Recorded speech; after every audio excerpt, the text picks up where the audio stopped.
धनश्रीचा आभार आहे, तिच्यामुळे आपण आलो. बरं, काय वाटलं तुम्हाला?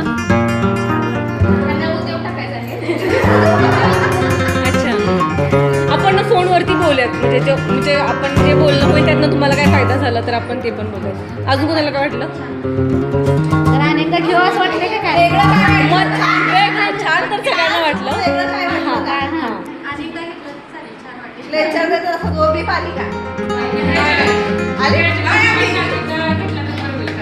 अच्छा, ओके.